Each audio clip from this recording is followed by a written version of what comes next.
Wow. Am I up?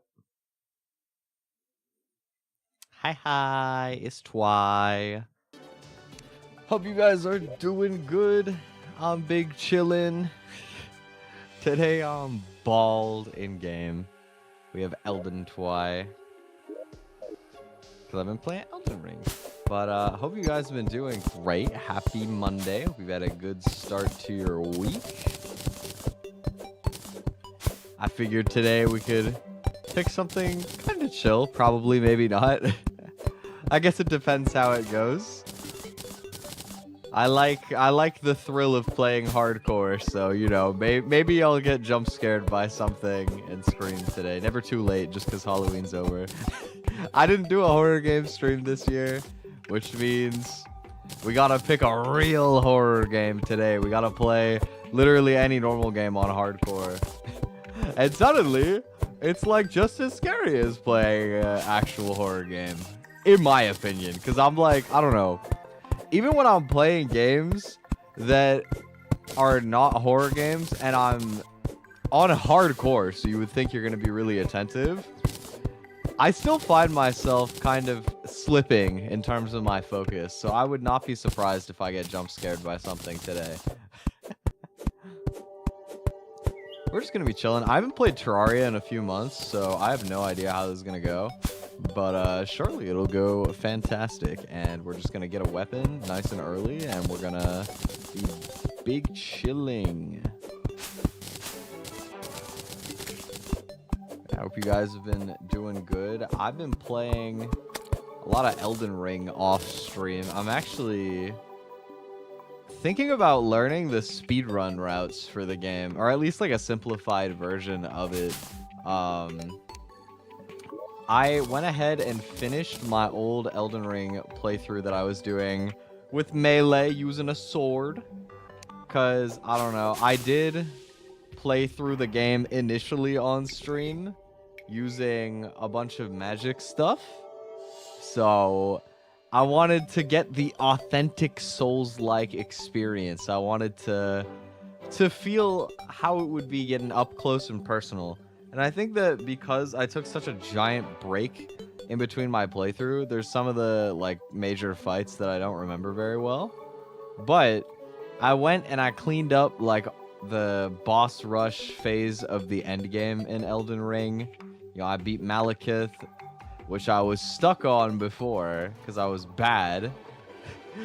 And I went and I finished out all the other melee fights that I had to do. Today, actually, just this morning, I beat Millennia. I had very good RNG on my winning attempt, which was pretty nice. It was a little unsatisfying almost that I felt like I won because the boss went easy on me in a way. But, I mean, at the same time, a win's a win. I think that I was getting a good feel for the fight, more or less. I kind of want to look into... I know there's mods that let you just, like, practice boss fights in Elden Ring.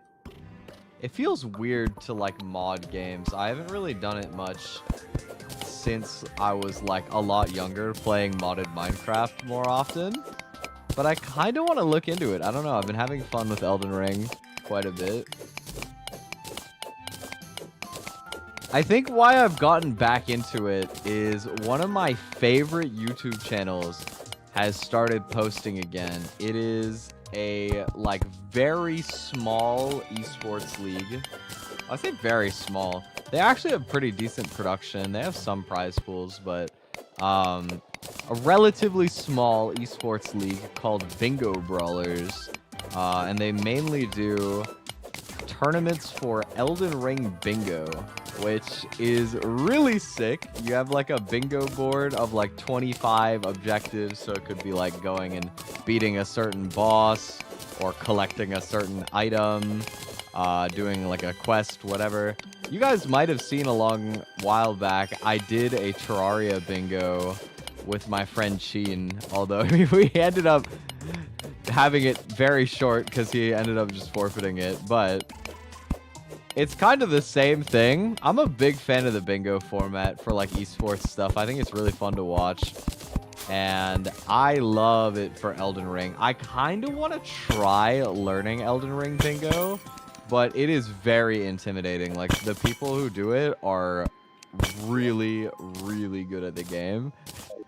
I don't know if I would be good enough to do Elden Ring in a bingo format. That's kind of why I want to try learning like a simplified speedrun route of the game and seeing how I manage that.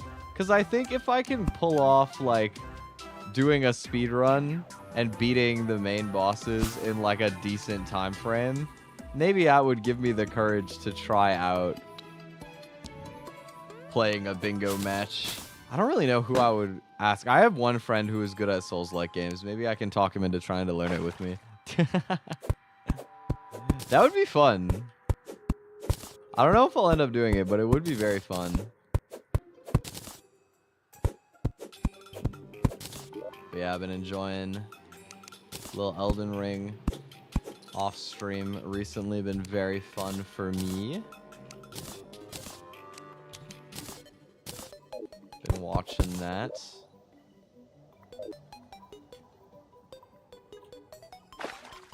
I also, I had a fun little day out yesterday. I went out with my friend for the first time in a while. Ah, please. Leave me alone. Okay, I almost died already. Clutch. I went out on a nice little day out with my friend IRL. We went to the mall. We went to a mall I've never been to, actually. It's like... It was like an Asian mall. I think it was... I don't know if it's like the part of Toronto that I would call Chinatown, per se. But it seemed like a mostly kind of Chinese area. There's just a lot of, like, different Asian cultures up in the area, though. Like, I know there's a ramen place not too far from that mall that we go to sometimes that I like. There's some Korean places up there.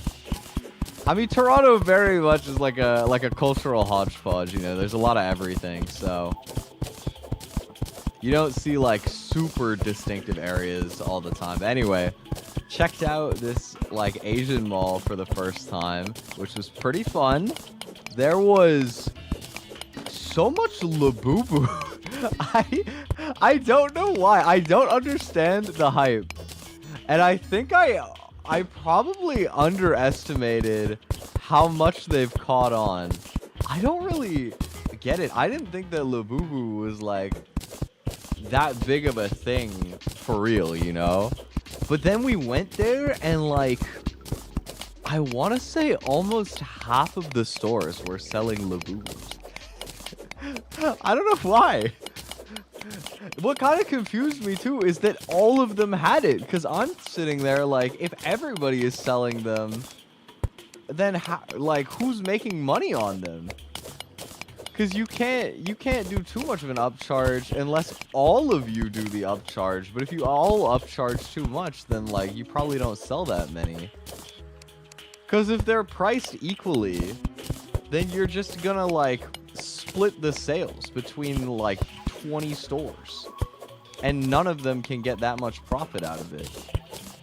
The other thing that confused me about it is the stores were really small at the mall. It was like, you know, you go to an anime convention and there's just kind of like a bunch of little boxes, like little booths that are kind of just like a small cube in a big floor is sort of your area. In some cases, it'll be like a little stand, like an artist stand. Or in some cases, it might actually be like a small room kind of boxed out. Usually, I guess with conventions, usually if you're going to do that, it would be with curtains, right? You wouldn't have actual walls. But it really was just like a bunch of small rooms. It felt like a bunch of vendors at this mall. It had a convention vibe, you know? It's kind of like a bunch of teeny stores, like a little glass box. You walk in, there's maybe foot room for like half a dozen people in most of them. It was pretty cool, although I definitely don't understand how there were so many stores selling Labubu. Because the other thing is they're all small stores, right? That was the thing. None of the stores that there pretty much were big. There was only like one. It was called The Best Store. I'll talk about The Best Store more later, I guess. But, yeah, there's just a bunch of these small stores. So I'm thinking, like, you know, they can't order in bulk unless they have a warehouse somewhere, which admittedly they probably do. There was just so much. I don't understand. Have any of you guys purchased Labubu, or do you know somebody who owns it? Because I don't feel like I know anybody who actually bought it. Like, to me, it's just like a funny meme, you know? It's just like, oh, 24 karat gold Labubu, you know, like something stupid, right? But they were everywhere at this mall, dude. There was so many of them. It was an interesting, I don't know, I don't know if culture exchange is an appropriate term to use for that, but kind of what it felt like, you know. It just felt different. It was cool. Getting food was also interesting. I had a funny moment. So, as you would imagine, it was mostly Asian food there, which is good. I like Asian food. Of many cultures, although admittedly I haven't tried a ton of different cultures stuff. From what I have tried, I've always liked Asian food for the most part in recent times. And so I was looking at stuff.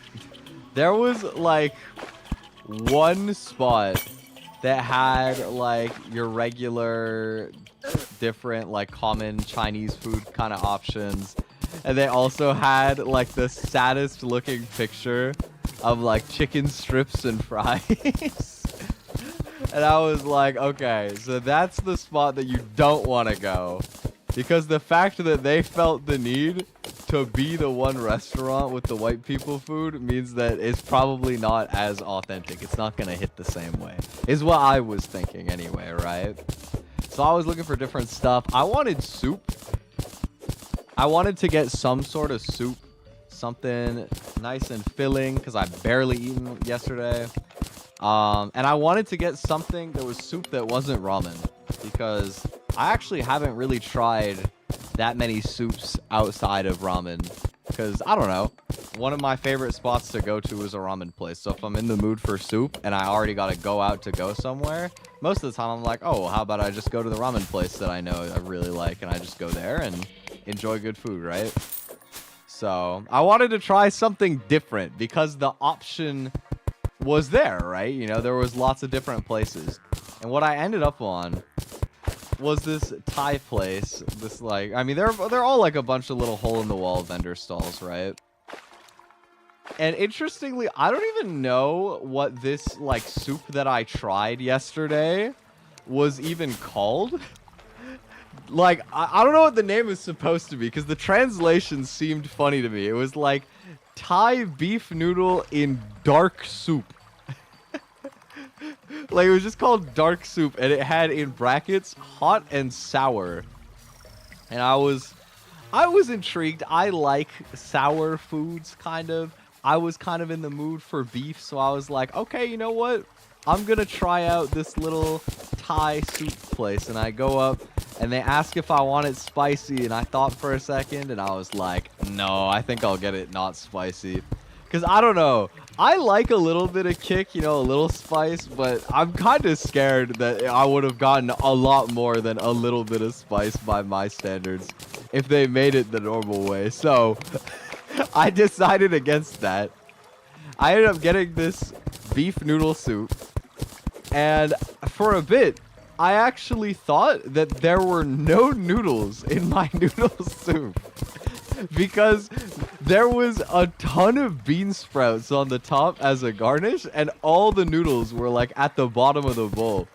So I just went like, I don't know, probably like 5-10 bites of nothing but bean sprouts, which was fine because I liked bean sprouts. But I was like, damn, is this just like a cultural like thing? You know, do they still call it noodle soup if it's just bean sprouts because they're like noodle shaped? And then I found, I think, like, I don't know, some rice noodles or something further down. And it was good. You know, it was good food. I liked it. It was tasty. It was the same vibe as a few of the other times I've gone to like a random, authentic, like hole-in-the-wall Asian spot, to where you get something kind of soup or curry-like, and you get some mystery meat chunks, sort of. Like, I know it's all beef, but they were using cuts that I've never seen before. Very interesting shapes. You know, some of it, it's a little bit extra chewy. Some of it's kind of like extra soft. I don't know. It's just kind of weird. That stuff always spooks me because I'm very texturally sensitive to food, but it was good, honestly. I liked it. Had a nice soup meal, which is good because I honestly haven't had good soup in like a couple months, I feel like. So it was really nice. What was also funny, my friend ended up getting food from a different one of the stalls. He went and he got some like hand-pulled noodles with some like lamb and some vegetables from this Chinese spot at the same like food court in the mall. And I remember this old lady, you know, comes over, brings out his food on a little tray, and then walks off. And then she like frantically came running back to give my friend a fork. Like, it comes with chopsticks on the platter, but she just came like barreling back, even though she was like, I don't know, probably at least like 60. She looked pretty up there. Just came flying over unprompted to give him a fork, which I thought was really funny. So my boy got racially profiled at the mall. They gave him a fork. But it was good though. We had some good food. It was a nice day out. Hi TND. Hope you're doing good. It was very interesting, honestly. It was nice. It was good. Never had Thai food before, but I liked what I had there. The broth was really good. I feel like no matter what kind of soup I try, whenever I go to an Asian place and I get the soup, the broth is always so good, bro. Like, you could tell that they put a lot of pride into like making the broth nice and slow, getting lots of flavors in there. It was good. They served it with like fresh lime, so it had like a little citrus element to it. It was really good. I liked it. But yeah, we had that. I got some snacks while we were there as well. Because for me, before I was a VTuber, I used to work at a store that sold a lot of Asian import products, mostly from Japan and Korea. And so that stuff is kind of nostalgic for me now, because it takes me back to when I was working retail. And I was just kind of struggling through whatever, having some nice, you know, like niche snacks like that. I saw one of them there that my friend had never tried. They're called turtle chips. I don't know if you guys have ever seen these before. They're Korean, but it's these like very layered, wafery kind of chips. It's like a little like, I think they're supposed to be based on churros, but they're it's just like a little puffy chip that layers over on itself like 4 or 5 times, so they're always crunchy. And they have a bunch of different flavors, but I love the sweet ones. So like the vanilla is really good, or the chocolate. They had these chocolate ones there, so I bought them for me and my friend. Oh, dude, I love turtle chips. They're so good. Really expensive in some ways. It was like $4 for a little bag. But, ooh, it was a really nice throwback. I remember the first time I tried them, I thought it was really weird because anything that's supposed to be a chip in my head is like a savory snack, right? So seeing them as like sweet, you know, I thought it was very strange, but they're so good because they're not really salted like most North American chips are. It's just like a little puffy, crunchy, sweet snack, and they're so good, dude. I love them. So that was really good. Me and my friend both sort of like shared a snack with the other person. He wanted to show me these like little ice cream bars that he found at one of the stores. They were really cute. It was like shaped the same as the fruit flavor that you got. So it would either be like a mango shaped like ice cream bar, or like I got the peach one. And weirdly enough, there was no dairy in them. It was like, I looked at the ingredient list, and I swear it must have just been like some food science magic or something. Because it was like no dairy. There was like no nutritional value to like anything in that ice cream bar. Like, it was so disorienting when I looked at the nutrition label and I saw 0% daily intake for calcium. Like, nothing. But it was exactly like eating ice cream. Like, it was so normal for like a fruit ice cream snack. I was so disoriented when I found out it was dairy free. But it was really good. It had... How do I explain this? If you ever had an ice cream bar where there's almost like a little bit of like a skin or like a shell to it, where it's kind of... I don't know if it's like enough or I'd call it crunchy, but it kind of like shatters a little bit when you bite into it. Like the outer layer kind of splits and it's a little bit firmer, and then you have like the creamy middle. It was delicious.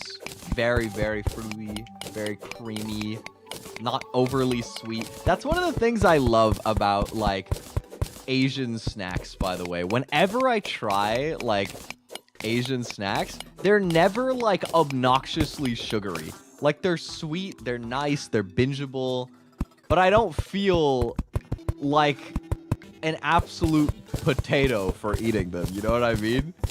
It's always like just the right amount of sugar instead of like an absolute nuclear level of sugar. Because, you know, a lot of like American candy, you sit through like one bag and I feel like my teeth will disintegrate if I eat anything else with sugar before I, at the very least, brush my teeth and let it sit for a little bit, you know? So it's always nice when I can kind of get an excuse to binge some snacks a little bit and also not feel terrible while doing it. But it was good eats yesterday. It was nice. We also went into this really funny store. This, like, it was the only big store that we found at this mall. It was called The Best Store. Like, just straight up, that's what they decided to call their store. They called it The Best Store, which I thought was really funny. It was kind of like going to a Chinese Dollarama, I guess. I don't know. It had the same vibe as going to a dollar store, even though it was a lot more like Asian stuff. I think the interesting thing about it is it was half and half. It was like half stuff that you would find at a dollar store, just like really cheap, like daily appliance stuff or like little toys and stuff like that. And the other half, it kind of was giving like going to Walmart or like, I don't know, Best Buy or something like that. Maybe they had a lot of like home appliances, lots of cleaning stuff, lots of cooking stuff. It was cool to shop around a little bit. They had, oh my goodness, dude. They had so many rice cookers there. I was just looking around. I already have a rice cooker. We got a newer one relatively recently, actually, so I was not like in the market for a new rice cooker or anything, but I was just looking around out of curiosity. Dude, some of the expensive rice cookers get so expensive, bro. I can't believe it. Like, I love rice, and I firmly believe that you should buy yourself a nice rice cooker if you like eating rice, because it makes a difference. Yo. And I love some good rice. A big rice enjoyer, personally.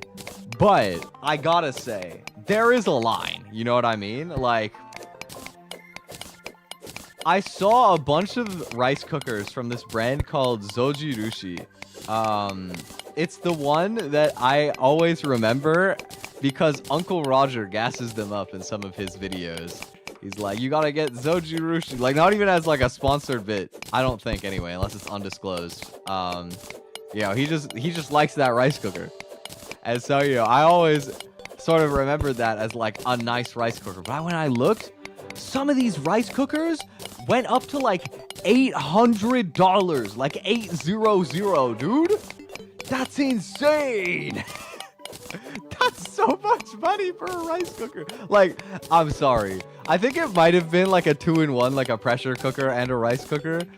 But still, dude, like that's so much money. There's no way that... Because I think that at that point, it's diminishing returns, right? If you go from using a rice cooker that costs like $15 to a rice cooker that costs like, I don't know, $50, $100, something like that, you're going to notice the difference. It's going to be better. But if you go from one that costs you like $100, $200 to one that costs you like $800, I don't feel like it could even be that much better. Like, there's a point where the thing just makes good rice. Like, I don't feel like there's anything to be gained at that point. But, you know, maybe. I mean, they wouldn't make them if they didn't sell. Ooh, we got a weapon in the first half hour and it's mythical. That's literally the best reforge. Wow. That's really nice. Clean. Oh, yeah. Let's see. What can I afford to make? Let's do... Hit me with a 2-piece? Oh, I can't. I lied. Hit me with a 1-piece? The 1-piece? Oh my god, 1-piece. Crazy reference. By the way, this same friend of mine keeps bugging me to check out One Piece, even though he knows I will never do it because it's too long. It's like one of those things where I don't care if One Piece is like the best piece of media ever created. I'm still not gonna watch it. I'm still not gonna read it because it's 1,000 episodes. That's just too much content for me. I can't. That's so long. But something some of you guys would be probably pleased to know is he also wants me to play Xenoblade. He is a Xenoblade enjoyer, and he is also looking to get me on it. I'm hoping actually that at some point this year I can borrow Xenoblade from him. That is the plan at the moment. This is dangerous. I should get out of here. Yeah, he was like, you should play Xenoblade, and I'm like, I know. Yo, maybe you could lend me Xenoblade, and he's like, maybe.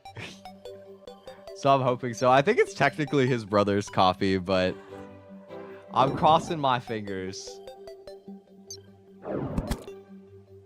He was like, so I was like, you know, okay, I'll play Xenoblade 3. You know, I wanna play it. He's like, oh, and then you want to play Xenoblade 1 and Xenoblade 2 as well? And I'm like, well, probably, but let me just play 3 first, okay? Like, let's not take it too fast here.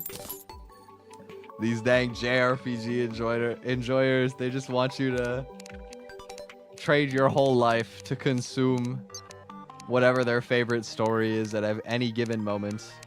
Which, to be fair, a lot of them are probably really good stories, so I respect it. I think I'll enjoy Xenoblade. I just have to get around to it.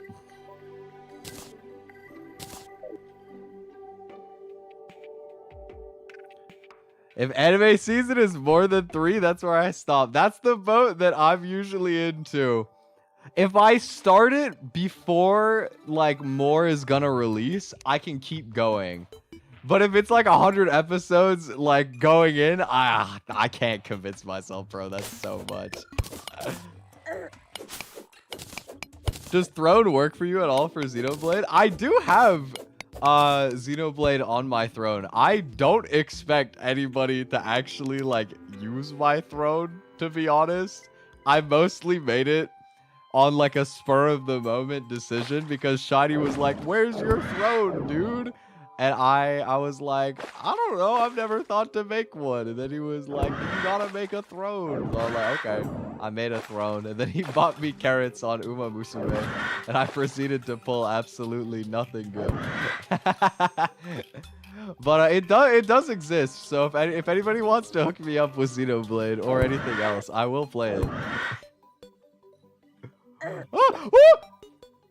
Uh-oh. Uh-oh. Please, I need mana. I need mana. Okay. Not even close. Oh my god, why is there so many enemies?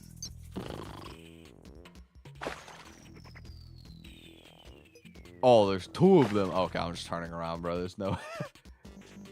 I can't go over there. There's too many enemies, dude. I need mana. Okay, what I should probably do if I need mana is I should make preparations for the next night so that I can, like, tunnel around and get myself some fallen stars. That sounds like a plan. Because I need to build house anyway. Gotta get Xenoblade. I would love to play it, you know. But also, don't worry too much about it, you know. Obviously, it would be really dope if I had my own copy. But I also do know somebody who owns Xenoblade. So odds are I could just borrow it at some point in the near future, you know. Like, I don't know exactly when. My timeline was just more or less that I wanted to try to play Xenoblade sometime in the next year. And I'm pretty sure I'll be able to do that. Whoa! Whoa! Whoa! I'm just standing inside of blocks. What is this bug? I've never seen that. How did I do that? I just broke the game, dude. That's crazy. Okay, how wide did I make this? 1, 2, 3, 4, 5, 6, 7, 8, 9, 10. Oh, that's so satisfying. Okay, so I need 3, 4.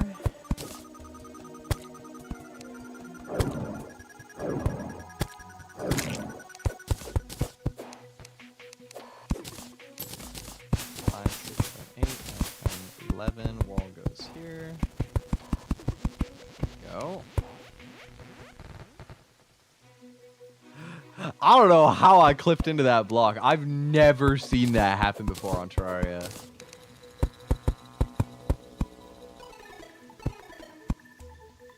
Okay, we got the guide just body blocking my floor. Very cool. Thank you, guide.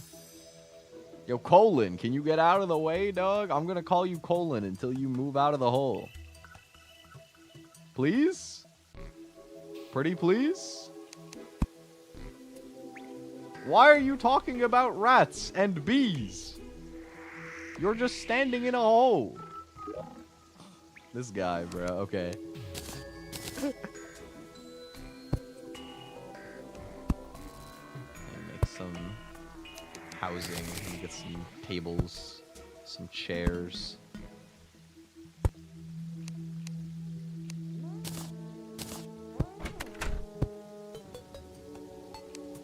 But yeah, I've been playing a lot of Nintendo stuff lately, mostly just because it's really expensive. Like, I also saw a bunch of my friends enjoying ZA recently. I kind of want to play it. I think it would be fun, but at the same time, it's kind of expensive. You know what I mean? Like, maybe I'll just wait and see if any of my friends end up buying it, and then try and yoink it off of them in the future as well. I know Shiny's been playing. I think Rita tried it. First Pokemon game, right? That must be an interesting experience, because on the one hand, it's pretty different to like your usual Pokemon experience. On the other hand, I think that it's probably closer to the kind of game that Rita would normally enjoy. So it's probably a good gateway. Like, I've even heard some people kind of describe the combat in ZA as like a simplified version of one of the Xenoblade games. I don't remember which one. It might have been 2? I don't remember. Somebody, or it might have just been in general. I don't know. I feel like I read that in a comment somewhere. But I thought it was interesting regardless.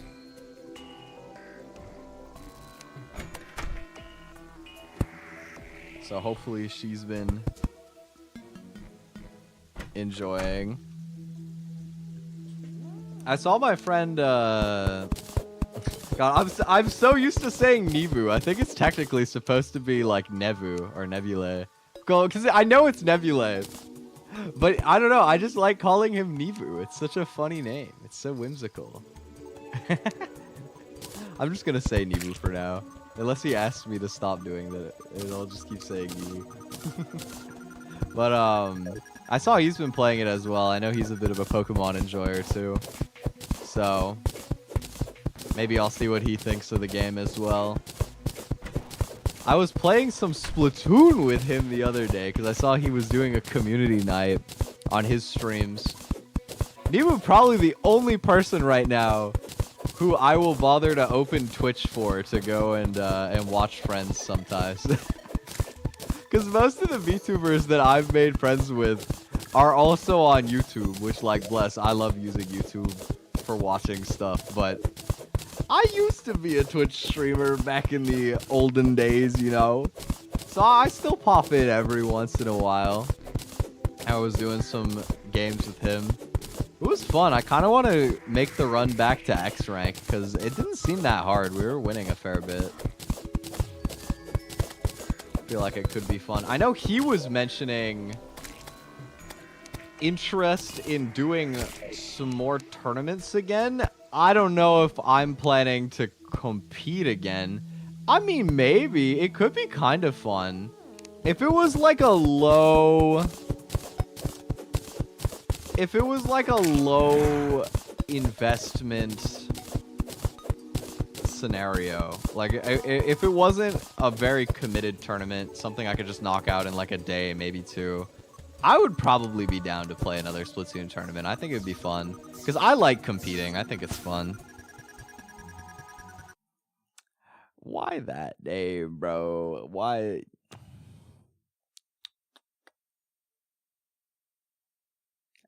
I'm sorry. I'm sorry. I'm traumatized. I've seen too many people that roll in with the intentionally inflammatory nicknames and then just proceed to slowly troll.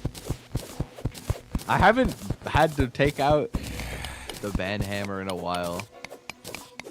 And to think the message that I would finally choose to moderate for the first time in so long would be, "Hi, I'm your biggest fan."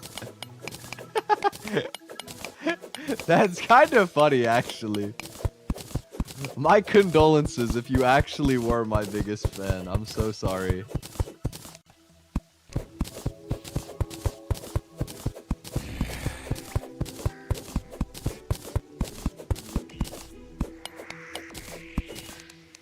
On the topic of fans, I suppose, I wanted to say thank you guys for all of the support on the Samsa cover that I did with Marley for Halloween. That cover has been doing really well, and it seems like a lot of people liked it, so I'm really happy about that. Oh, that zombie just got sniped, bro. That was sick. Sorry. Like, you don't get to see the fallen star just hit something that often. That was kind of awesome. It almost got two. That would have been crazy. That cover was really fun. Really enjoyed working on that. One of my favorite covers I've put out in a long time, so I'm glad that people seem to like it. I'm currently debating on if I have enough time to speedrun another cover really fast. So here's the situation, right? Here's the sauce. Good friend of mine, Ada Lira, put out her first original a few months ago now. It's called Starlight. It's a really good song. You guys should check it out if you haven't before. And she's doing a cover contest. And I remember as soon as I heard about it, I knew I wanted to enter and do a cover, but I got really busy with a bunch of other projects because I had like my own stuff I wanted to work on, and then I also kept getting invited to stuff that some of which you've seen, like Twig's birthday and some other stuff that is still only known by me. Some secret projects, if you will. So I'm just like, I got like a week left if I could enter. It would be nice. I don't know. I'm pretty tempted. I'm pretty tempted to try and speedrun it. I don't know what I'm going to do for a music video. I think I'm going to have to do like a really simple music video. Like, I won't have art for it. I'll just have to, like, you know those, like, VTuber lip sync videos where it's kind of just, like, you'll have the text on screen and you're just kind of, like, dancing along, lip syncing with your model? Probably have to be one of those if I do it, but I think I might be able to flip it around in time. I think if I record tomorrow and lock in on, like, Wednesday and Friday, I could get it done, is what I'm thinking. And it would be fun. I do like that song. You know how much I liked Ada's new song when it came out? Is I transcribed the lyrics myself so I could learn how to sing it. Because she hadn't put out official lyrics yet. I just went through the music video and copied it all down into a Google Doc for myself. So I gotta go back and do that. That'll be fun. I gotta see what I can do. Yeah, maybe potentially, possibly another cover. Man, you guys are gonna be so spoiled for Twi covers for the end of the year, man. We got Mad Diner, and then, like, what, a week or two later, there's Samsa. Now if I do this, it'll be another one for Starlight, and then there's the big one releasing at the end of November. Ooh. I'm so excited for my end of November cover, by the way, guys. You have no idea. It's like the highest production value cover I've ever done. I'm so stoked. It's for one of my favorite song producers. I'm so excited when I can, like, put teasers for that. But for now, it's my secret. I've been really enjoying doing covers, though, lately. I think something that I've been enjoying a lot recently as well is getting music video editors. Like, I think I've gotten a lot better at doing the audio side of making covers. I've gotten a little bit better at, like, art direction and kind of just directing what I want the music video to look like. But I still suck at video editing. I'm really slow at video editing. I'm not, like, super fond of doing it. So I think budgeting out my stuff in a way that I can afford to get videos edited, like, more often is really fun, and I want to try to keep doing that as I do more, like, music project stuff. But it's been fun. I'm really happy with the recent projects. It's been great.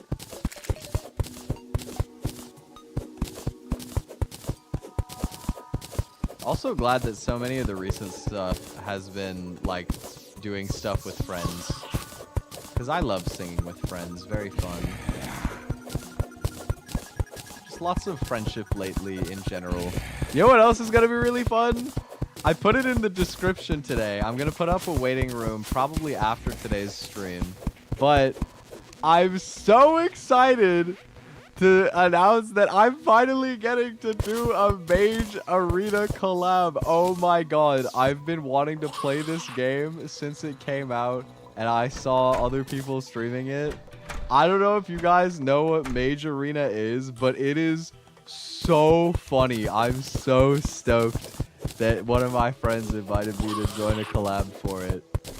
It's basically like this really janky little indie game. It's a proximity chat, like, 4v4 thing where you cast spells by saying the word into your mic and it, like, listens for it. So you just walk up to your friend and be like, fireball, and then it shoots the fireball at them. It looks so funny. I'm so excited. Ada's gonna be there. Nahi is there. I don't think I've really done a lot publicly with Nahi. I remember we played some stuff together for Ada's, like, birthday donathon that happened a while back. I was playing a bunch of games there, and I thought Nahi was pretty cool. So I got I got invited by Nahi. Big thanks for that. Excited to cast Fireball. Or have you guys seen the Excalibur one? Oh my god, there's like one of the spells where if you get like right next to somebody, you can just go Excalibur and then they just die instantly. Like, it looks so funny, dude. Mage Arena is like one of the most unserious games I've seen in so long. And I love proximity chat games, like stuff like Among Us or Lethal Company. What's the like Goose Duck? Duck Goose? I don't remember what. I think it's Goose Duck. I could be wrong. But the Among Us spin-off that came out a while ago that's free. I remember I played that for Ada's birthday thing as well. But games like that, I'm a huge sucker for, not gonna lie. I just haven't done much of them as a streamer because I don't know enough people. But, you know, maybe we could end up seeing more of that in the future as I make homies with more different people.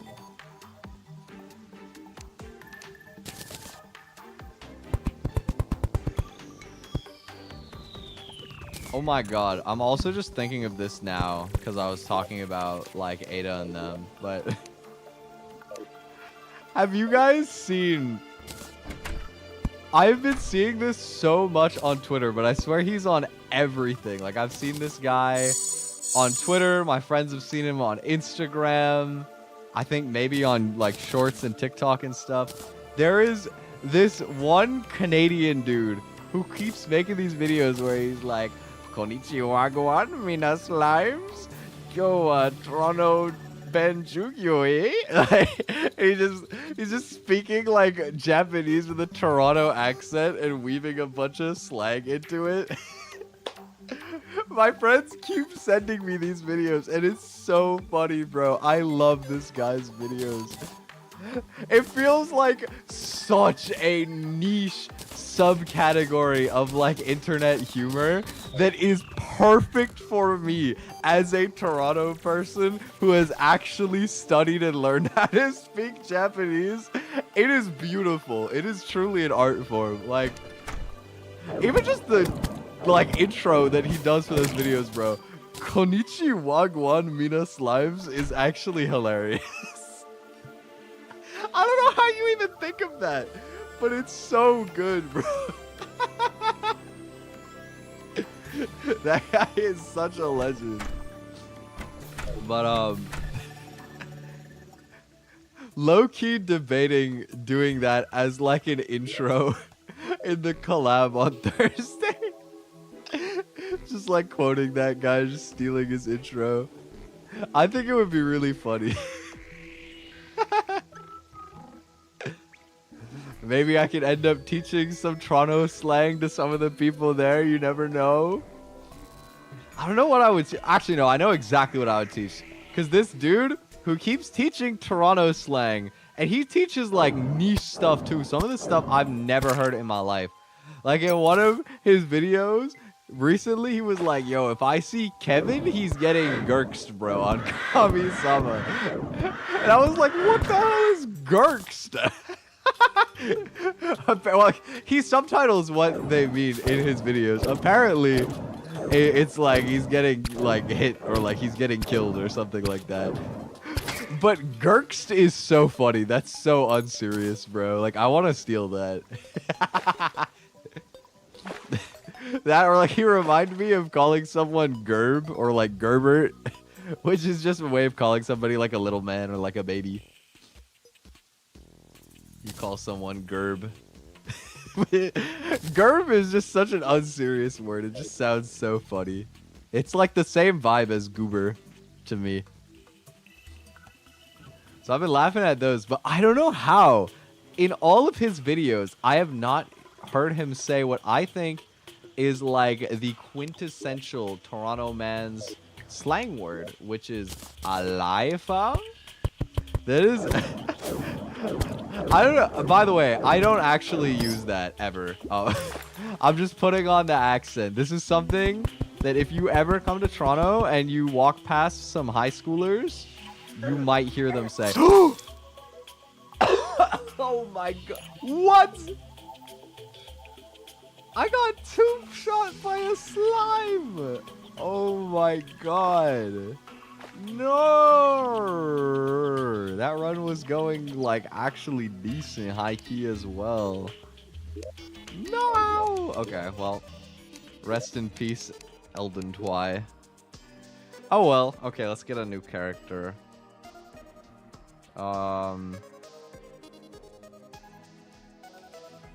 Let's do Slime Twi.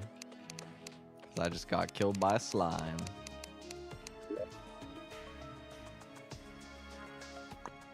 Where is my character? I'm blind.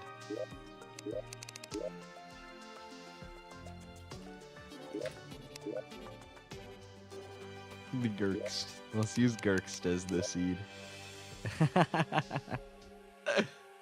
Yeah, if you're ever in Toronto, you might hear some high schoolers say "a lie, fam," or like just "a lie."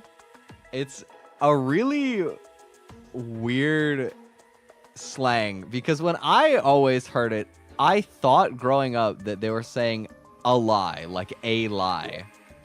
But it's actually taken from like Jamaican slang, and it's like "I lie," like I'm lying, and you're saying it in a way that you're asking like a rhetorical question. Like the point is that you're saying that something is true. It's kind of like if somebody tells you something and you're like, right? You'd be like, "a lie?" Like, you know, right? That's, you know, like that's so true kind of thing. Although I don't really, maybe it kind of has evolved to be like a lie because you're saying it with like the opposite meaning of whatever the person just told you being a lie because you're saying it's true. Anyway, weird slang word aside, it is very common for like high school age people to use sometimes. And I'm surprised I haven't seen it in any of that guy's videos.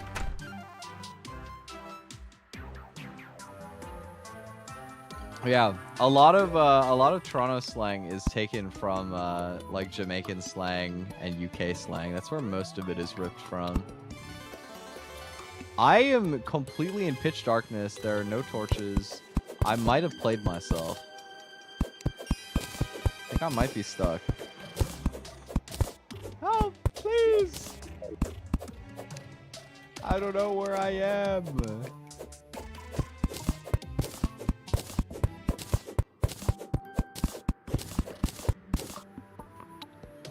I should be able to jump up. Like, okay, I'm getting like some altitude here. Where am I, dude? Okay, new strat. I'm gonna just dig out beside the tree. And then I'm just gonna go up. I'm just gonna slowly tunnel myself out of this pitch darkness that I've accidentally meandered into.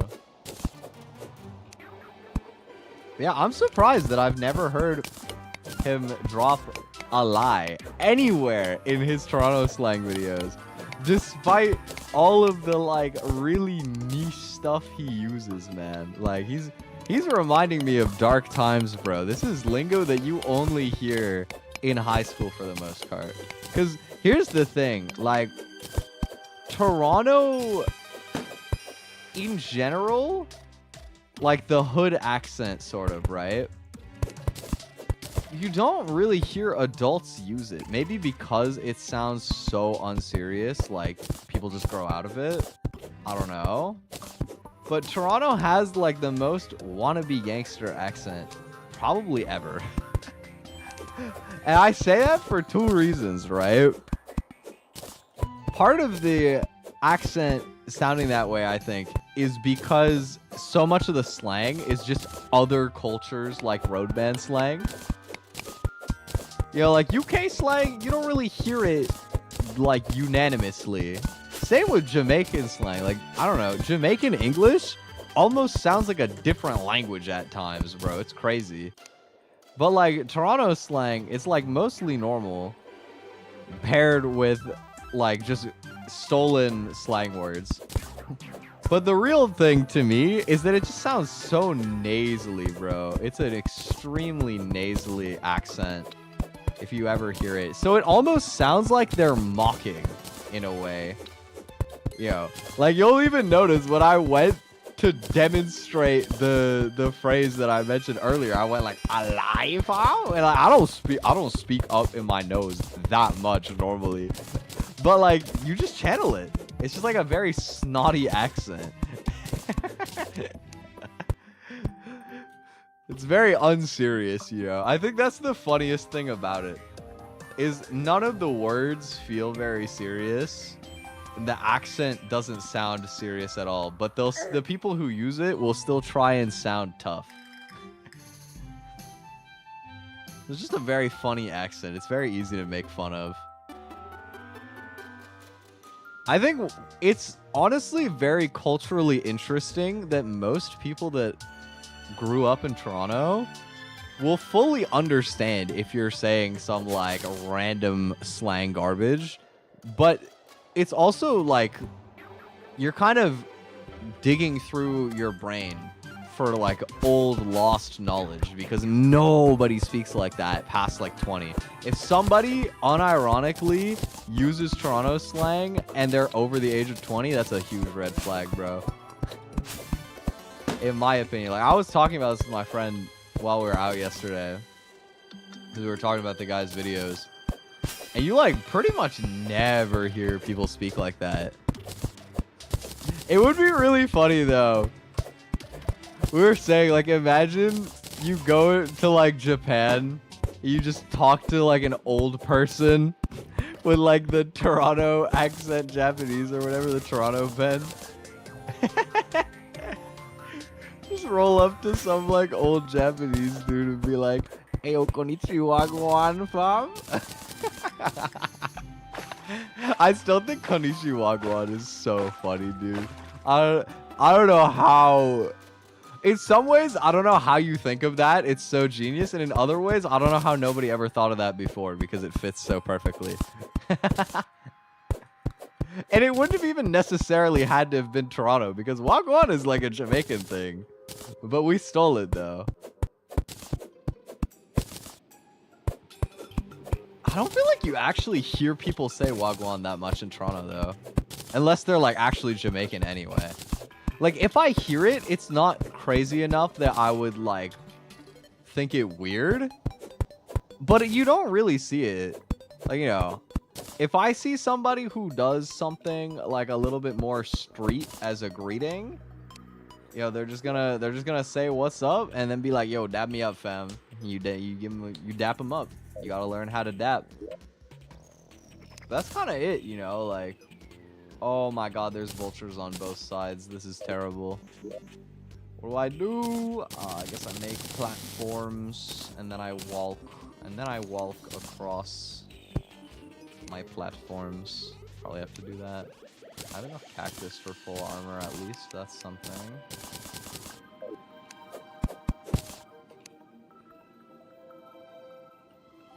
Is this gonna be high enough? I hope so.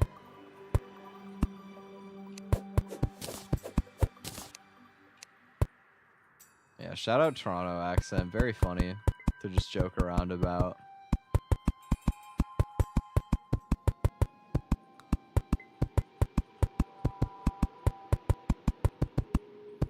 I also have been following a little bit of Pokemon stuff again recently. So I was talking to a couple of my Pokemon friends for the first time since I reached back out to them like maybe a month or two ago. It was kind of funny. I was tuning into the last regional championship. It happened in, I think, Gdansk or something. It was a Polish city, wherever it was. Ooh. And interestingly enough, in the grand finals of that regional level tournament, the two players were running the exact same team. Like, not even just the same 6 Pokemon, but it was the same 6 Pokemon with the same, like, 4 moves on all of them, with the same items on all of the Pokemon. So it was a perfect mirror match, effectively. And I was like, that's crazy, you know? Did they prep together, or is it like a new meta team that a bunch of people are using?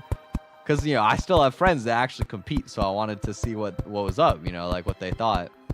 And my friend was like, yeah, it's a meta team as of a couple weeks ago. And then he crossed it out, and he was like, and it's also supposed to be my team for the next regional I'm playing in. But now I don't know if I want to bring it anymore. And I thought that was funny that he just happened to be like planning to use it too. So I messaged him this. I gave him some stellar advice, okay? Hear me out, right? I said, okay, take all of your damage calculations, because if you don't know, in Pokemon, there is like a hidden stat called EVs that determine like how your stats are beyond just the base number. So every Pokemon will have like a base HP value, a base attack value, speed, whatever, right? But you get like 500-ish points that you can add specifically to different stats. So if you want to train all in speed and attack so that you go fast and try and knock things out quickly, you could do that. If you want to invest all of it in defense and HP and try to be really tanky, you could do that, right? So there is a level of nuance even past whatever like scenario you might have the same exact Pokemon as somebody else. You might train it differently still. So it's not like necessarily the exact same. Anyway, this is all to say, a lot of the time, you'll also end up with very specific stat lines. So, you know, you'll train it so that you live an attack from a certain really common Pokemon so that you know that you can stay in and, like, use a move in front of it. You'll, like, prep for specific scenarios, right? And so this was the advice I gave my friend, since he was like, you know, this team is meta now. I don't know if I still want to bring it. I was like, all right, here's what you're going to do. You're going to take the team that everybody's using, that you were thinking about using. And for all of the damage calculations you did, remove 1 point and add it to speed. So, you know, maybe instead of guaranteed surviving a certain hit, you might only have like a 90% chance to live it. But you still have like a 90% chance that nothing changes.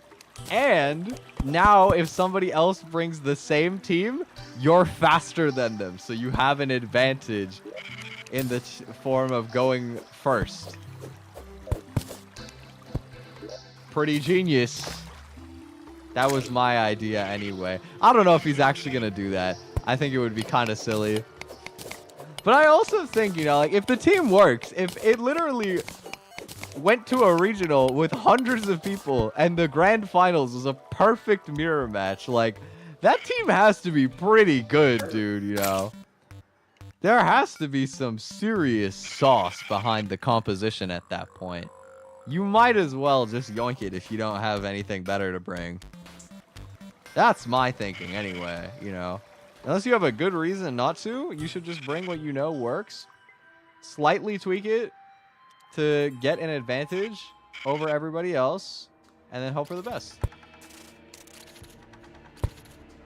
This is really dangerous. Underground desert? I don't know why I am here right now.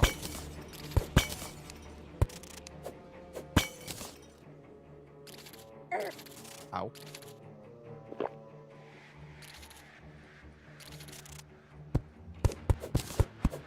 I'm gonna have to recall at some point. I'm just getting lucky there hasn't been a worm yet.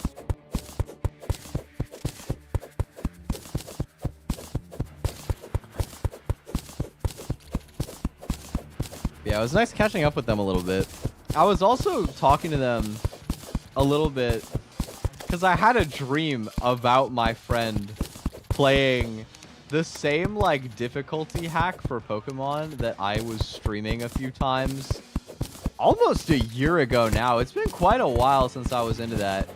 I ended up playing that game a fair bit off stream earlier this year too. I got really deep. I got a great run, but I ended up kind of having my luck run out. And so I more or less stopped playing, even though my run was not technically over.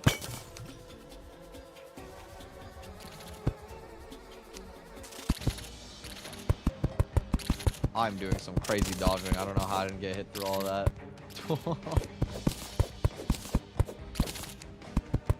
I don't know how, but we are still kicking. So I'll keep looking. Look, if I find a house down here, if I find a house in the desert, it could give me a weapon. This is like extremely risky. I don't know why I'm doing this, but I didn't see very many good opportunities in the overworld so far, so why not? Beep, long time no see. Hope you've been good. Thank you to Gifter. Thank you to Mr. YouTube for giving me 10 free gift subs a month that I sometimes forget to use, but I remembered for when I put out my new cover. Yippee! Hope you've been good.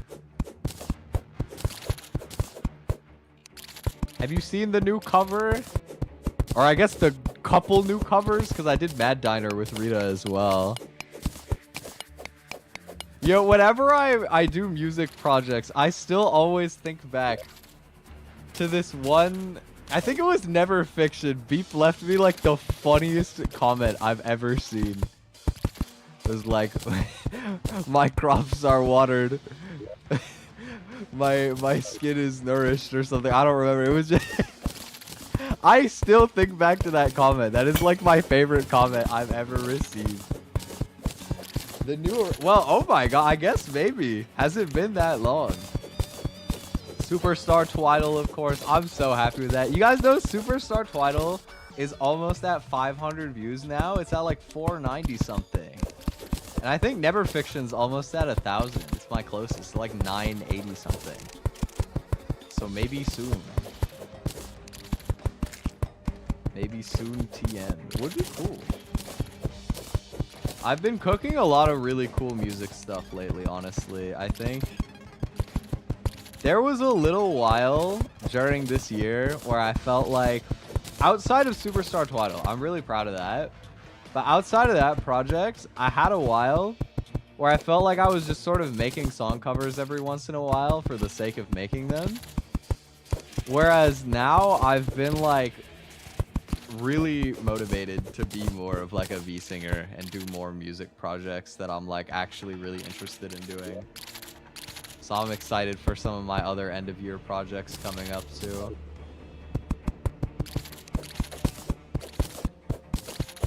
And maybe the speedrun cover of Starlight for Ada.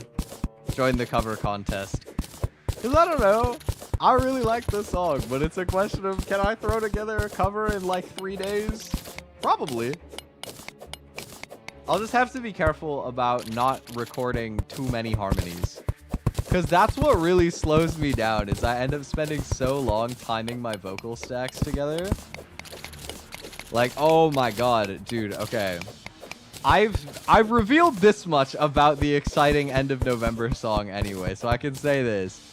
That song took me so long to mix, and the reason is because I recorded 27 vocal tracks on that project. And mind you, it wasn't 27 at once, but it was like, at times, it would be a main vocal track, 2 doubles, and then 2 high harmonies.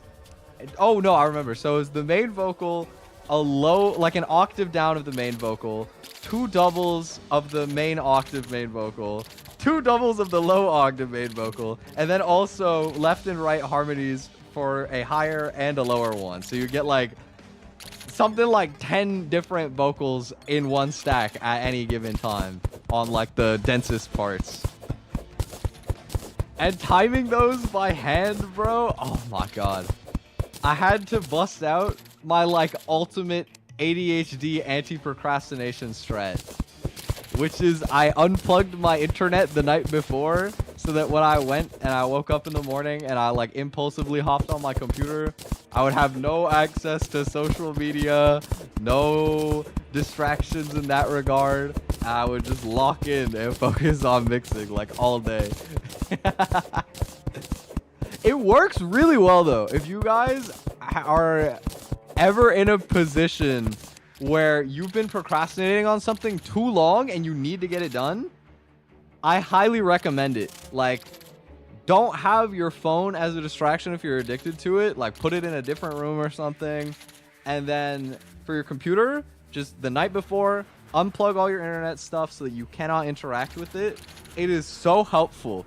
Because in my experience, the problem with doing difficult stuff is dopamine is kind of like a gauge for the day. Like, you have a certain amount of like dopamine that you can spend. So if you don't do anything that's like that dopaminergic at the start of the day, you can sit down, you can focus, you can do the hard work, and you'll get like a huge, not just relief, but like sort of pride and like gratitude out of doing a big project when you sit down and work from the start of the day. But if you start your day by hopping on and checking Twitter and checking YouTube and even just like checking your email, like, I don't know why I do that all the time. I'll check my email the same way that I'll like check my fridge for if new food spawn.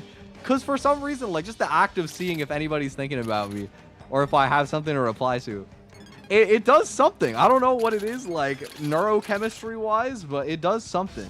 And when you're already used to that, or like playing games in the morning, anything like that, you know, it makes it so that you have less dopamine left in your gauge for the day. And it's like you're looking for the easiest activities to get you the rest of the way there. And it just makes it so hard to focus, in my experience. So the no internet strat, that is my ultimate lock-in strat. And it works pretty reliably for me. I've only used it a few times, but it's always been really helpful for me.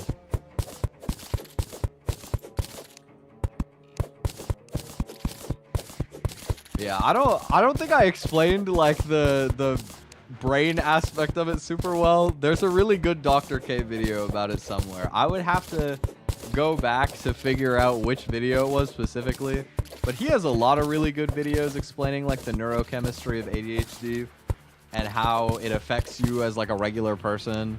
And I've learned a lot from those videos. I don't watch psychology YouTube as much as I used to.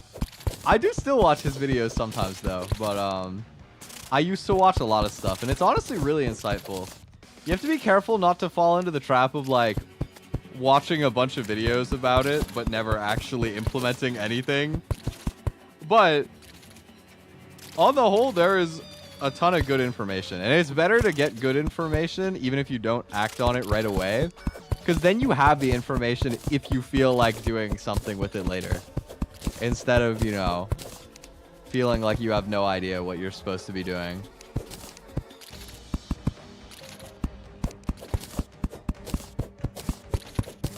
Like, I have a very similar experience to that with getting into fitness a little bit. Although I gotta get back into my habits for exercising, guys. I've been so inconsistent with my lifts today. Like, today. I do need to lift today. I haven't lifted today.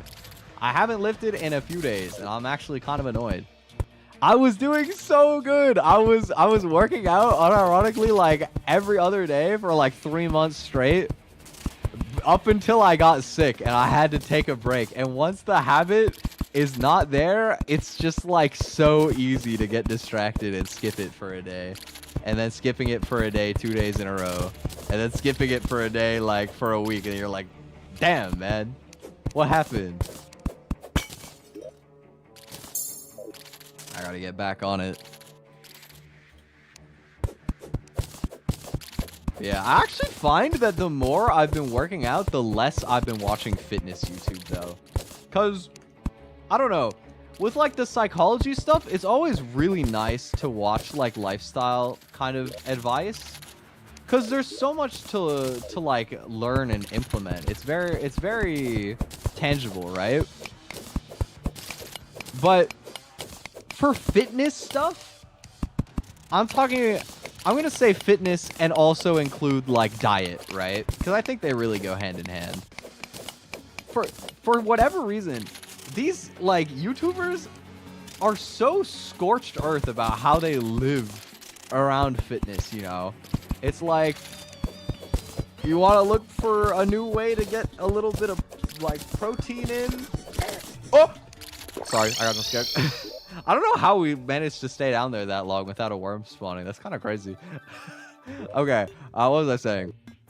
Yo, like you can't find anything that isn't like, okay, so it's gonna be extra protein and also no sugar and also really good fiber and also it's gonna have like no fat, and I'm like, you know, it's gonna be like 2 calories, and I'm out here like, man, most days if I don't go out to eat, I'm gonna be in a calorie deficit already.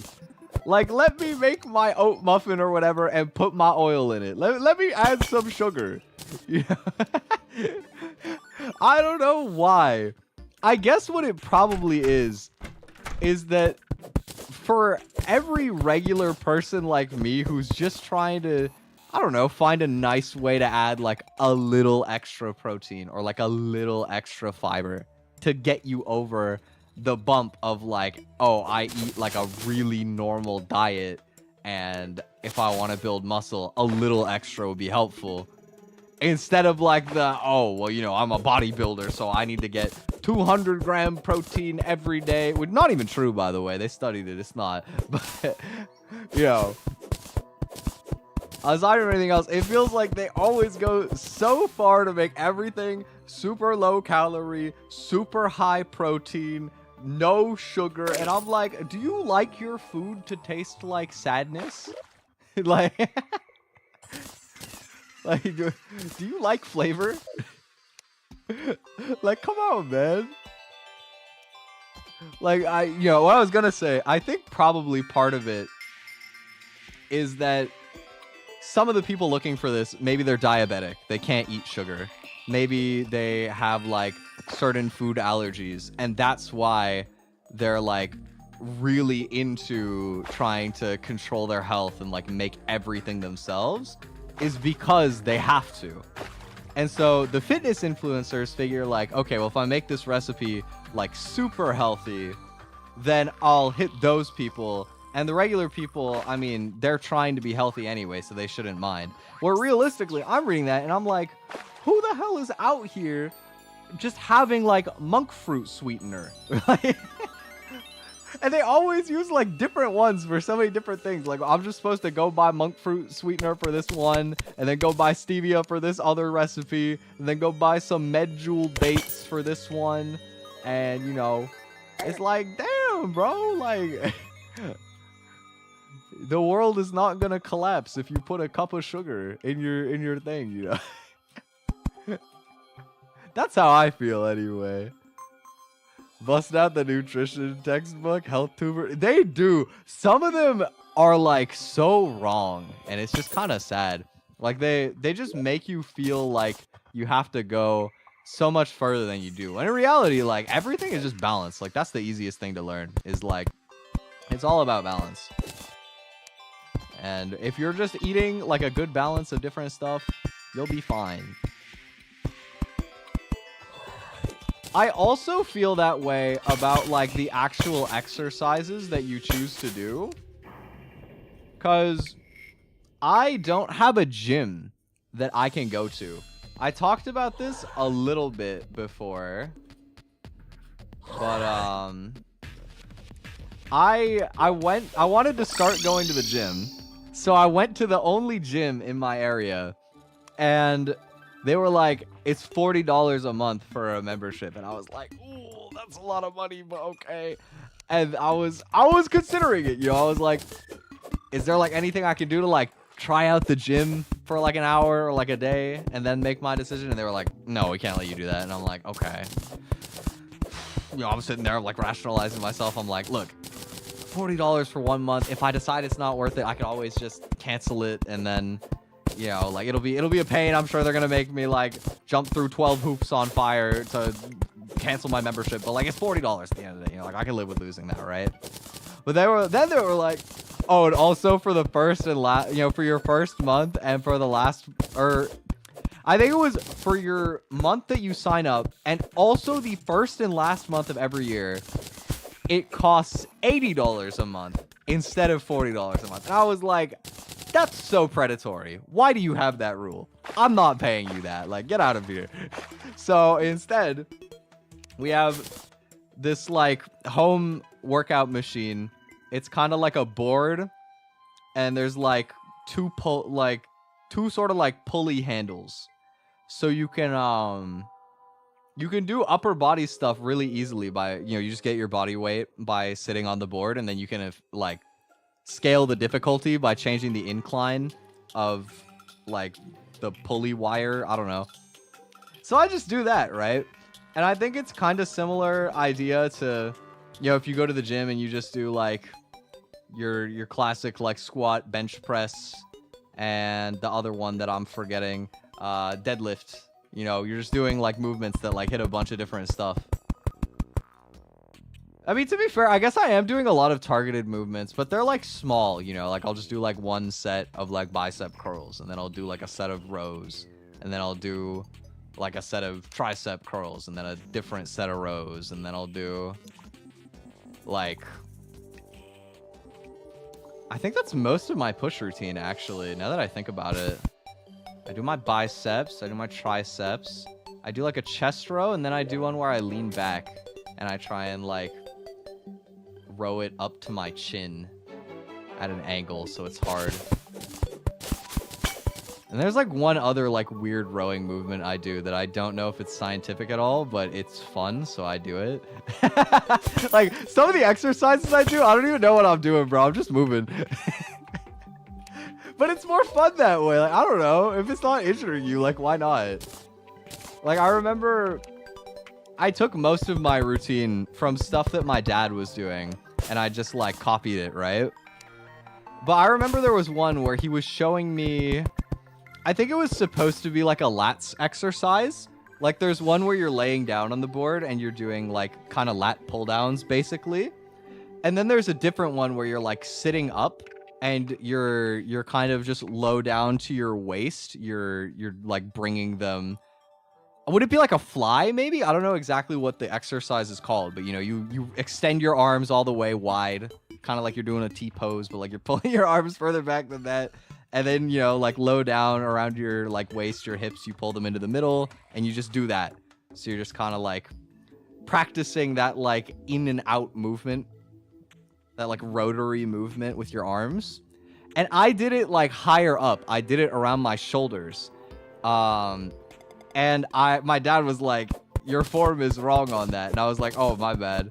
And then I did it his way. And I was like, my way felt a lot harder. And then he tried it and he was like, oh yeah, this hits your shoulders more.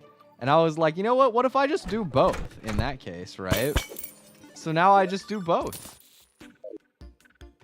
Maybe that's why my friend, when I did my last hand cam, he said, the first thing he said when he saw me was that my chest was looking huge. That's my thinking, is maybe because I've been doing all of those like wide exercises with like, you know, extra sets and stuff. Maybe that's the case. But also at the same time, I don't know. I'm such a bad gauge of my own physique because my body fat percent is still pretty high. So, like, the muscle's there, but it's very easy to not feel like it's there because unless I'm, like, flexing, I just kind of look a little bit wider, and that's about it. But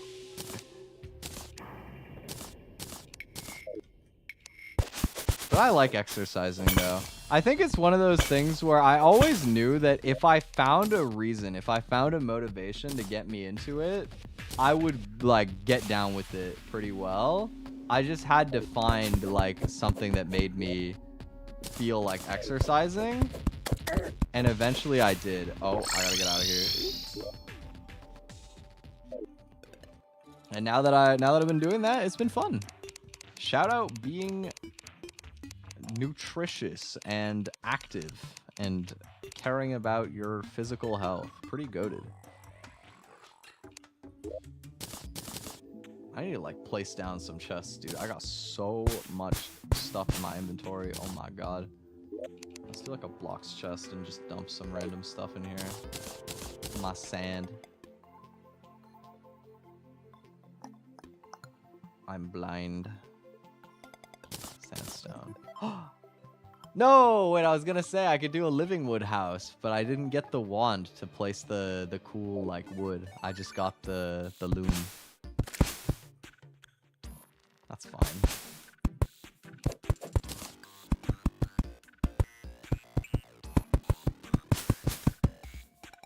Do some house building.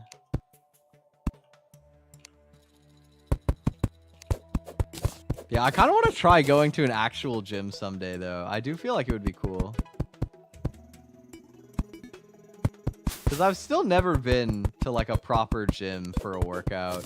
And sometimes when I watch the videos of, like, people being at the gym and, like, working out, there's, like, a little bit of FOMO, I guess. Some of the machines look fun. But on the other hand, like, you know, it definitely doesn't look like $40 a month fun, you know? I'll just stick to... Because I guess for me as well, I'm lazy, right? So if all it takes for me is to have, like, a 30-second window where I'm bored and I'm just like, you know what? I should exercise. I haven't exercised today. And that is, like, all of the friction that needs to happen. That's so helpful to my consistency compared to being like, oh, well... I gotta go get dressed, and maybe I should shower because I haven't shaved in a couple days, so I look really scruffy. Oh, but you know, if I shower, then my hair is gonna be wet, and I don't usually like using a blow dryer because I'm weird. So then I gotta like wait a little bit for my hair to dry, you know, maybe a couple hours for that. And you know, like I gotta actually get there. Like, you know, maybe I just won't go to the gym. I feel like I would rationalize stuff like that so easily if I was like doing workouts that weren't just in my living room and I could just go over there in like 10 seconds. Like if you're in the routine of like making it a regular thing to like have the gym be your like third space and you're like going there all the time, I think you'll be chilling. The problem is that I don't already have that, so I think that it would be even more friction to like get used to something like that in terms of setting your life up around it. It is definitely like a motivation thing. If you are in the right headspace for it, I think that there's probably... You could probably get like a better workout, obviously, at a gym.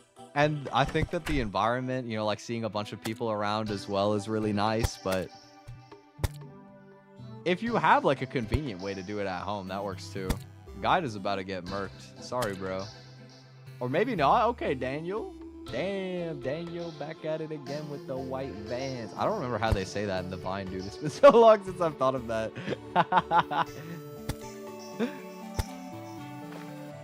My gym's so fancy, but I'm for real only there with a hot tub. That's so valid, dude. Oh my god, I've not been to a hot tub in forever, but they are so nice, dude. You know... Forget even just hot tubs, bro.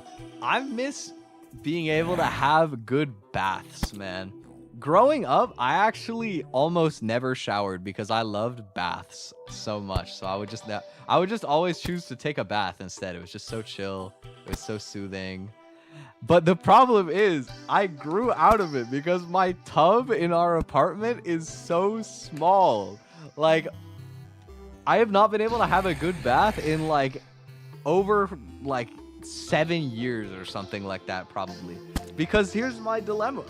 I'm too tall. So either my knees are like fully out of the water and getting cold, or I can get my knees into the water, but then my whole torso is sticking out of the water. Like, it's just a lose-lose. I cannot submerge my body.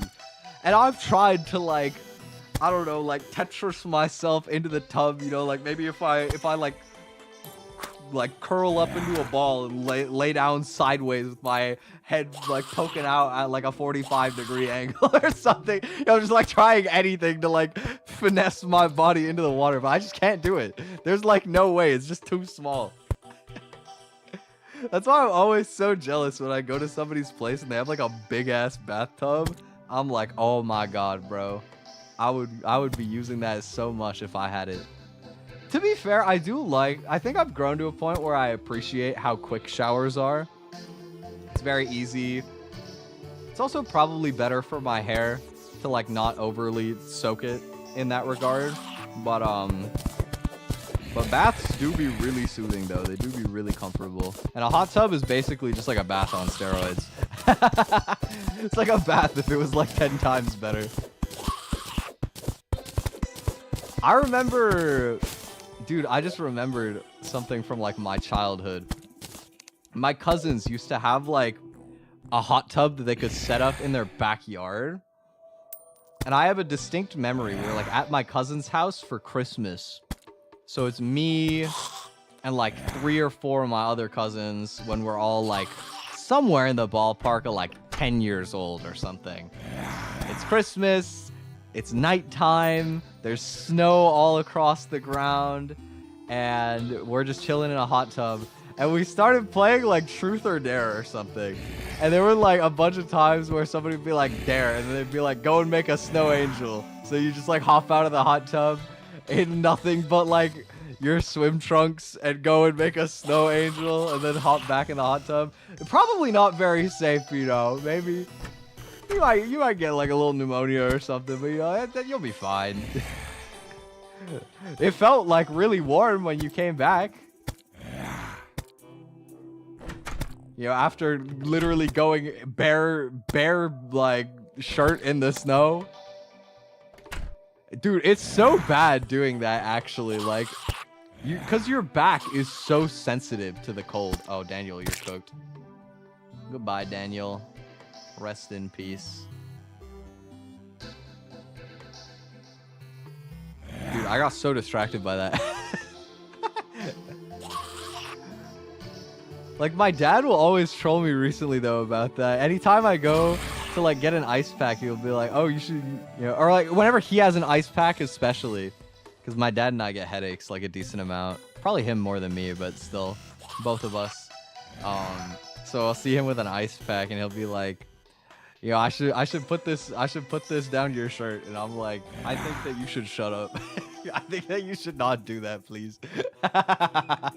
I know he won't. He's just trolling me, but it's funny still. Or if he's ever like out in the cold, like during the winter, he'll like come in and he'll be like, all right, now let me come and warm my hands up on your back. And I'm like, no shot. Get the hell away from me. My dad's just a silly guy. Never does anything, but he does like to tease. Just like me, for real, for real.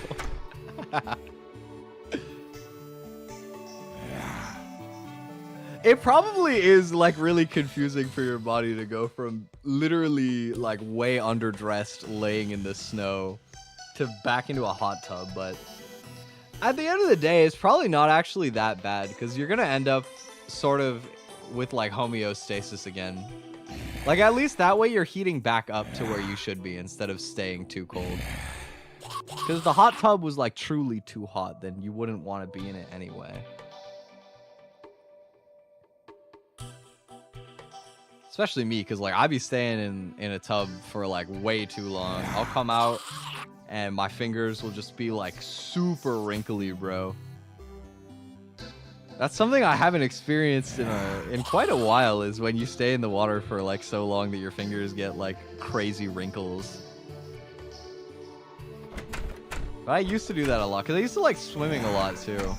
I don't do it so often anymore because most of the time when I would go swimming, it's because one of my cousins had a really nice pool. And that cousin, he's like a brother to me more than a cousin, you know, like we're really tight.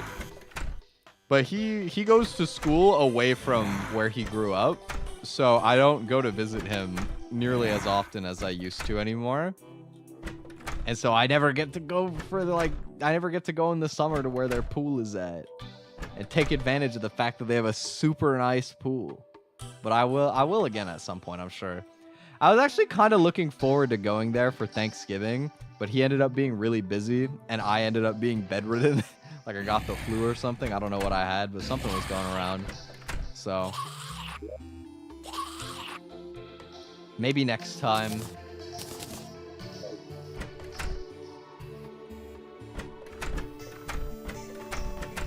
I'll probably go see him for Christmas at least. That was fun. Oh, I wanted, this is completely off topic, by the way. I just saw it on my desk and it made me think about it. Guys, I got a new keychain when I was out earlier. Hold on, let me save it to my PC. Cuz I sent it in a group chat earlier. Let me pull this up. Guys, I got a new keychain while I was out yesterday with my friend at the mall. They had a bunch of gacha machines and they had one with Miku keychains. So I did a little gacha pull and I got this really cute little like scared Miku. Isn't this so cute? Isn't it so cute? For like $2 as well. Like that's a steal, bro. Not gonna lie. That's a crazy steal. I know. I love it. It's so cute. And I got it for such a good price. Also, I don't know why the chat overlay was broken. I just noticed that. So, welcome back, chat overlay. Well, I thought this one was super cute. I don't know what the rabbit... Is the rabbit supposed to be like... It almost looks like Cinema Roll. But it's definitely not Cinema Roll. There's no, like, I don't know. The lack of blue. I also feel like if it was Cinema Roll, they would do, like, the Cinemiku design. Like, have you guys seen it? She has, like, a little, like, bow hair kind of hairstyle. Whenever I see collabs for that. But still, very, very cute. I love it. Very cute keychain that I got from the gacha yesterday for only $2. What a steal. I just remember seeing that and I was like, dude, these keychains look like stuff that you'd pay like $15 for at a convention. And I love Miku. And they're all Miku, so I can't lose. It's like gambling, but you only win. So I was like, well, I might as well pull. Why not, right? And I didn't even end up spending $2 because my friend bought it for me. So shout out to my friend. Thank you for pulling Miku for me. I appreciate it. Very sweet.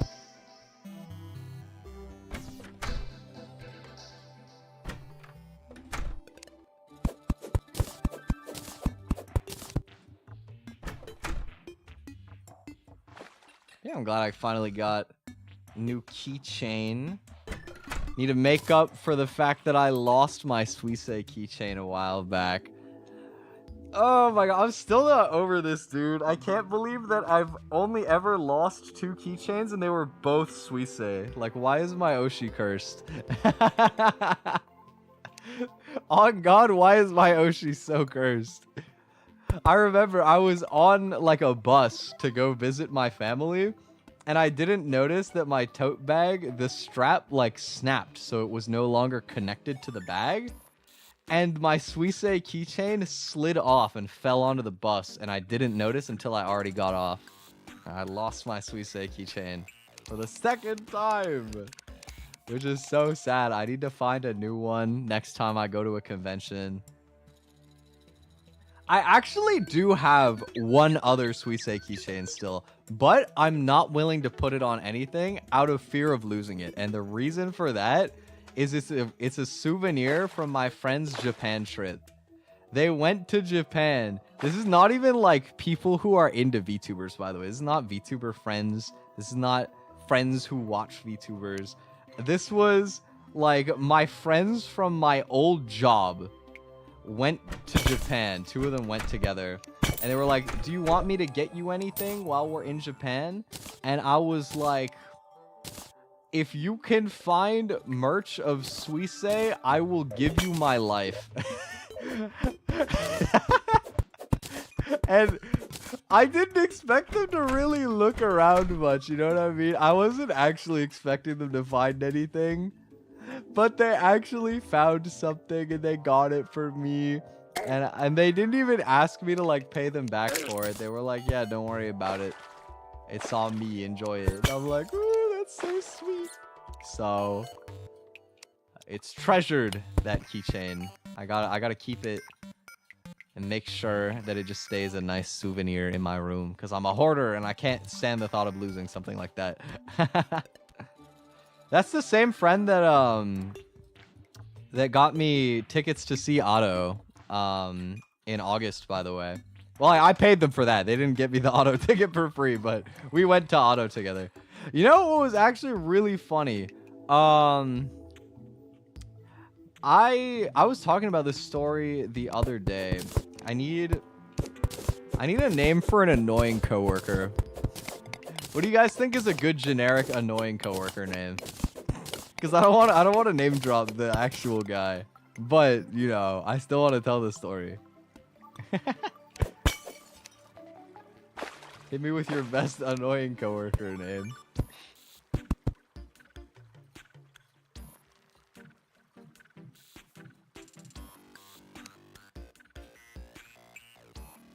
Bro, why is it so hard to like climb tree in game?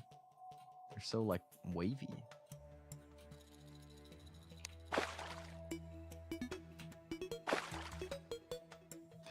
Depends on the person for a nickname. I guess that's true. I wasn't even necessarily thinking of a nickname, to be honest. I was just gonna generalize a name. Because it'd be really funny if I just like pick a name and there's somebody lurking the stream right now who has that name. Like, what if I'm just like, yeah, so I was going to this concert with my friend from my old job, and we were also supposed to have that one annoying guy from my old job. You know, Mitch. You guys know Mitch? You guys ever had a Mitch in your life? Oh, dude, like. Anyway, okay, I've chosen my random guy name. If your name is Mitch, I promise you're not annoying, probably. Anyway, right? We had this guy. We'll call him Mitch. And honestly, he was not actually like a particularly bad guy. He was decently nice, but there was two things that I didn't like about Mitch. Okay, he was really socially awkward for somebody working as like a sales associate. Like, he would just talk at people for way too long and not really like pick up hidden stuff. But I don't judge for that, because you know, everybody's brain is different, everybody's experiences are different, and he probably just needs a little bit more practice, like for the vibe of working retail, and he would have been fine, right? That's how I honestly feel about that. But he was one of those people that's extremely frustrating to have as a coworker, because they kind of have this like weaponized incompetence where they'll keep doing stuff wrong on the job for like way longer than you should need training to get the hang of things, and then just kind of have this like, I don't know, like I just did the thing, and you know, like that, like they'll have an attitude of like no responsibility even though they keep doing stuff wrong all the time. And when you're already like a bottom feeder, low level, like minimum wage employee who's just trying their best to keep up with whatever you gotta do at this store, because you know, this store at the time, like I was doing a little bit of this, a little bit of that, you know, some sales, some stock and inventory, some like cleaning, some whatever. Like, you kind of just do everything to like upkeep the store, because it wasn't that big, there weren't that many people, right? And so, you know, anytime something goes wrong, they, you know, they call everybody over and they're like, hey guys, we can't be doing this. And I'm sitting there and I'm just like, oh, dude, it's Mitch again. Like, it's not like guys, it's like, it's Mitch. But, you know, I gotta sit here and go through like everything every time, because he just keeps making the same mistakes over and over for months. You know what I mean? But anyway, he was supposed to also come to the Otto concert. And like I said, he's kind of awkward. I didn't get on with him super well, so I wasn't thrilled, but I also don't really care. Like, it wasn't gonna like ruin the concert for me by any means, you know, like, oh no, there's somebody sitting a few seats over that I'm like barely talking to. Like, I'm not gonna be paying attention to that. I'm gonna be paying attention to the fact that I'm watching Otto in Canada. Like, that's crazy. I didn't think that I was gonna get to see a Japanese artist unless I went to Japan, right? So I was super stoked. As it turned out, right, my coworker, she's so sweet. She had the day off, so she bought tickets for herself, for one of her friends, for me, and for Mitch, all in advance, and then we would just pay her afterwards. But it was so that we all would get to sit together, and we would make sure that you actually got the tickets before they sold out, right? Because Otto was packed. Like, I'm pretty sure that she sold out the stadium. And as it turned out, Mitch flaked, bro. Like, he kept being like, you know, like, yeah, I'm gonna come. I just need to like, you know, deal with this first, and then I'll pay you for it. Yeah, you know, it goes on for a bit, and like a week away from the concert, he's like, actually, it's my sister's birthday on that day, so I can't go. Sorry. And how would you not have the foresight for that? Like, your sister's birthday, like, you should have known that, like, already. It's her birthday. Like, that's so easy to see coming. You know what I mean? But. And of course, he hadn't paid her yet, and he wasn't gonna pay her, so she had to basically sell the ticket second hand. But apparently, she sold it for more than she bought it for. So, I don't know. I don't support scalping, but it was unintentional, and I don't think it was by that much. So, I guess it all works out in the end. You know, didn't have to deal with Mitch. And we got to see Otto. I loved that concert. That concert was so phenomenal. So memorable. One of the best nights of my life, for real. And I met Ada. We weren't sitting anywhere near each other, but I went and I said hello before the concert started. So that was fun. But yeah, I was just talking about that story with my friend while we were out the other day. It just reminded me. Yeah, you know, very frustrating though. You have to work with somebody who just really doesn't get it. Yeah, that was what really soured me. Because to be honest, I thought of them as just like, for lack of a nicer word, like just a little slow. But that's fine. Like, there's nothing wrong with being a little slow. I'm kind of a little slow, if I'm being honest. Like, I'm not exactly like the highest functioning person ever either. I'm not bad, but you know, I don't judge. But that being said, you know, like, it just gets frustrating after a while. And I can understand with work, you know, like, maybe you're just not used to it. Maybe you're struggling to, you know, adapt to the environment for it. And aside from anything else, like, we're getting paid minimum wage. If you're not gonna roll up and try hard your job and do everything to its fullest extent all the time, I'm not gonna hate, because working minimum wage sucks. Like, I'm in it the same way that they're in it, the same way that anybody else is in it, you know? I never hope that anybody is out there just full-blown, like, working as hard as possible for minimum wage, because nowadays it's not like they ever actually reward you for that particularly. Maybe, but it's not likely. You shouldn't put all your eggs in that basket without any sort of reason otherwise. You should do what you're supposed to do, which he wasn't, and that's why it was frustrating. But you don't need to go above and beyond, you know what I mean? But it was really telling for me when he flaked over such a stupid reason, in my opinion. Not stupid in the sense that, like, oh, you should have went to the concert instead of going to your sister's birthday. Not at all. Like, it's totally fine if you want to do that. But you should have known. Like, your sister's birthday is the same day every year, dog. Like, and if it's not going to be on the day, it'll be on the weekend. Like, you could have figured that out beforehand. But anyway, that guy was just difficult to work with sometimes. I think I have like a really negative bias against him in my head, because I have a specific time that I remember him really setting me off. We were closing. I worked at a store where it was actually like 2 stores. So I worked on like the side that mostly was focused on like anime and games and like Japanese import like snacks and stuff like that. It was like the gamer side is what I'll call it, or like the weeb side. And the other side was more so like skincare stuff. And I occasionally would like dabble in stuff over there and like keep up. But I was never beauty trained. I didn't normally work on the skincare side of stuff, right? So I was on the normal side. but we were short-staffed and there was only one manager to close the 2 stores. So what ended up happening is, even though it's not in my job description, I got on the phone with one of the other managers, and they were basically on the fly teaching me how to count the register, right? So, and like what forms you need to do at the end of the night for stuff like that. And I was going to go through and count the register and do all that. And then the other manager was just going to come, give it a quick check, and then we would all go home and everything would be fine, right? And so I was down for that, you know. I thought it would be interesting to learn to count the register. And I did that for my first time. And it was just me and Mitch who were closing that night on our side.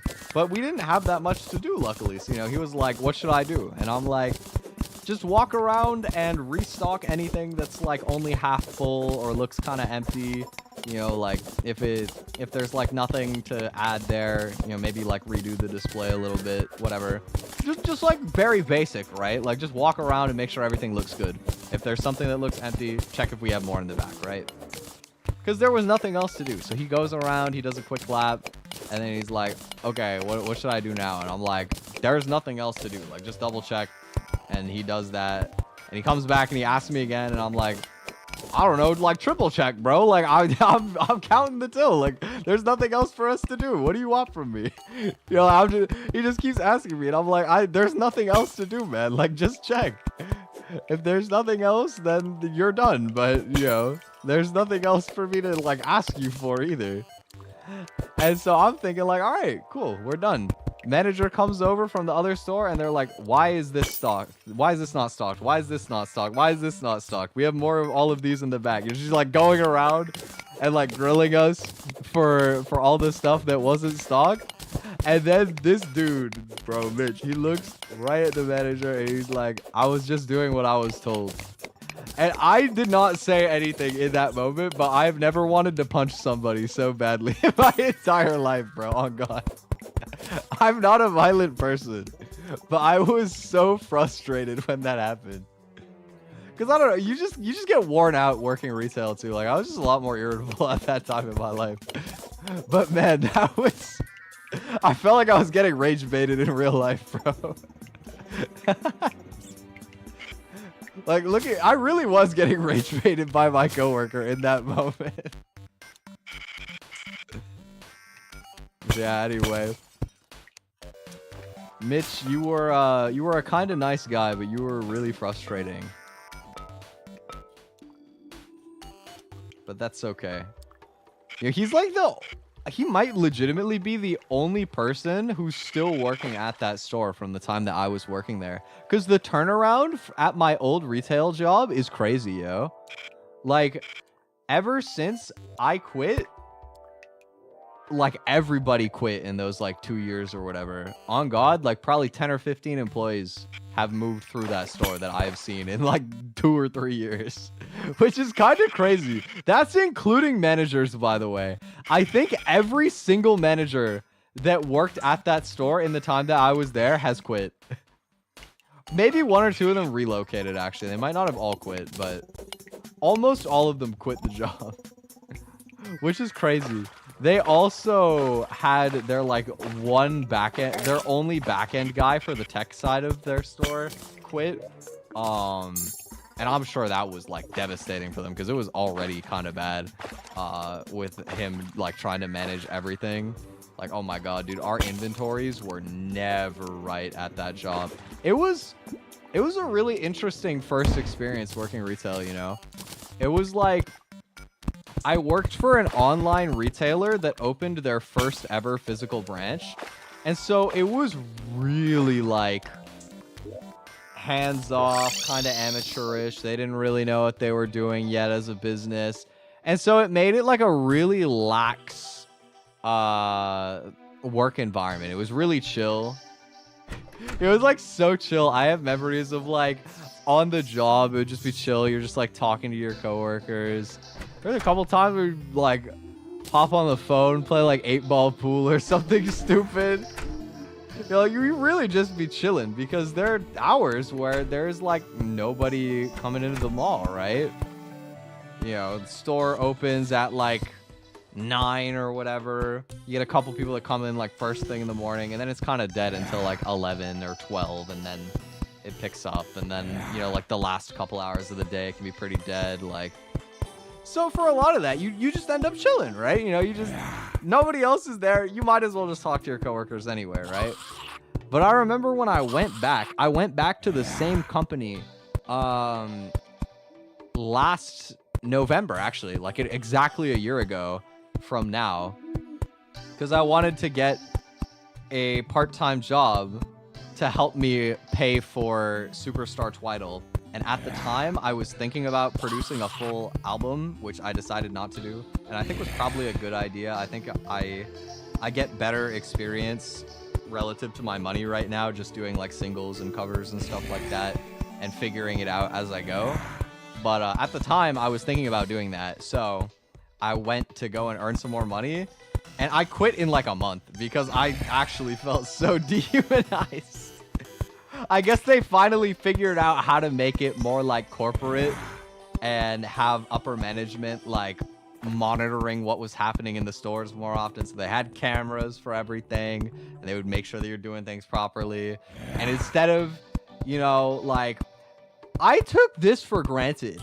Instead of getting to do a little bit of everything throughout the jobs, you know, you clock into your retail shift and you might be a sales associate, but, you know, maybe you're greeting people at the door for an hour, then you're on the floor doing sales for a couple hours, then you're at the cash register for a couple hours, then you're back to the door or whatever. You're like cycling through different things throughout the day. You're keeping it fresh.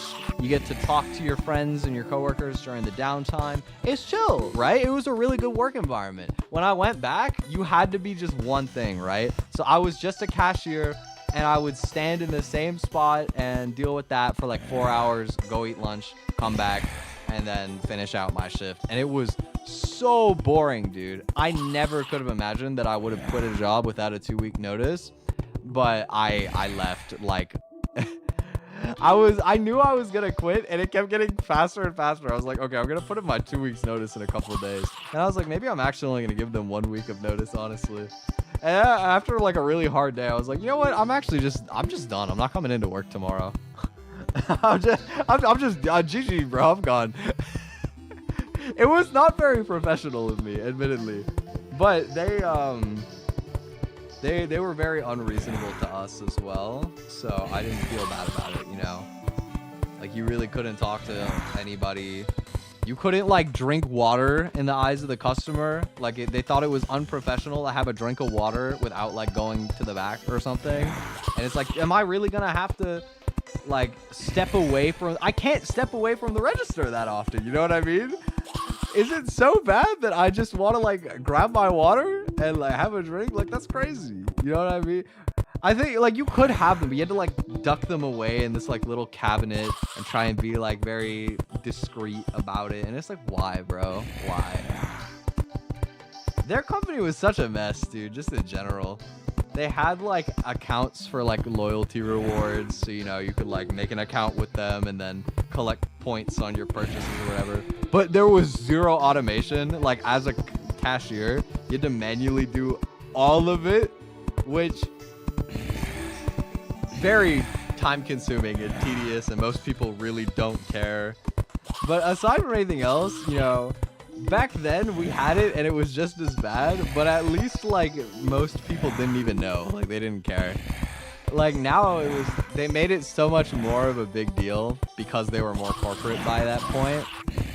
They really wanted you to be on top of it and like promote it to everybody.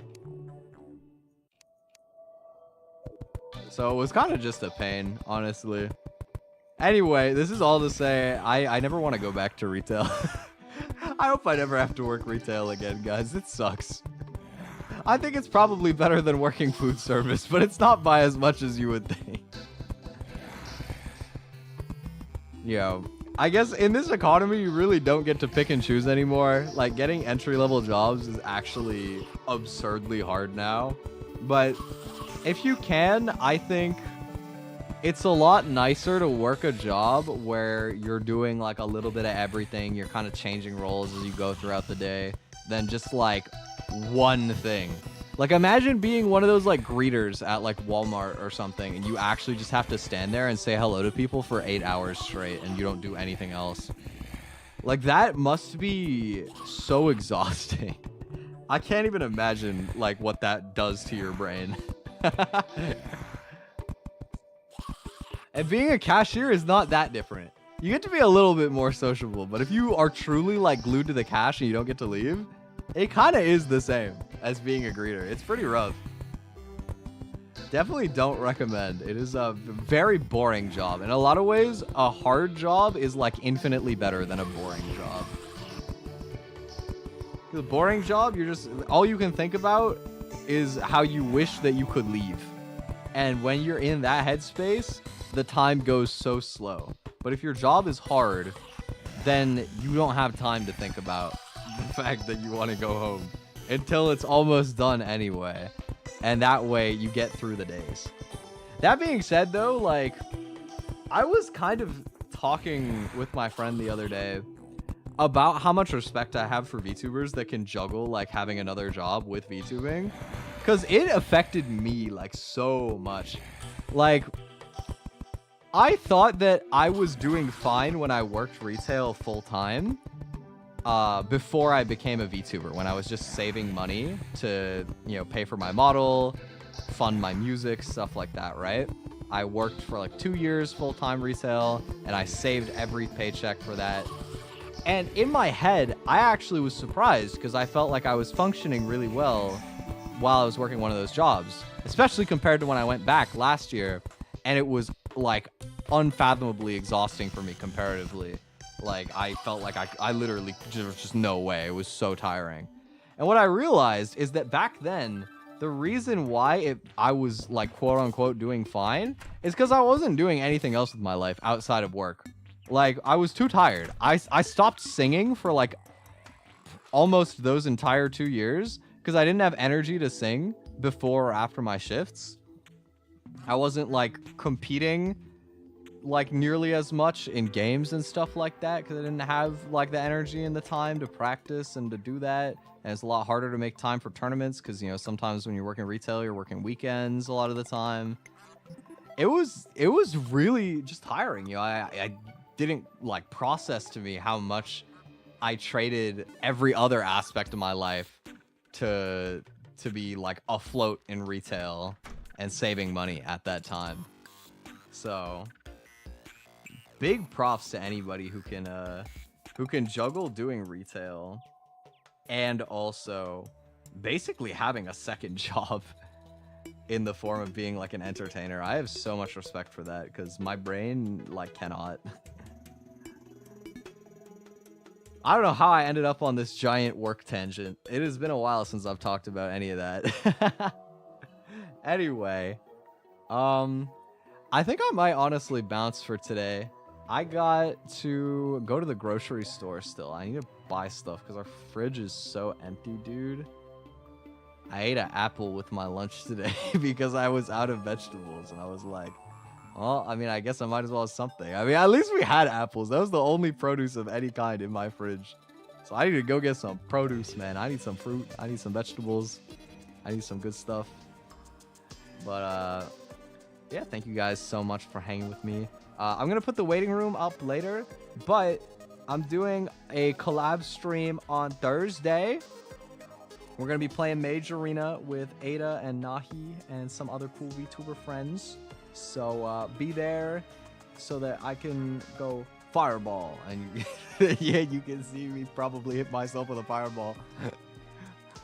I'm really excited to play Mage Arena. I think it's going to be so funny, dude. Anyway, thank you guys. Oh, that stream is going to be late too. Like, I'll put the waiting room up so you can see what it's going to be in your time zone. But I think we're looking at playing at 9 p.m. Eastern time. So it'll be 3 hours later than, like, today's time slot, my usual time slot. It'll be about an hour from now would be the starting time on Thursday. So it's going to be a late night chill session.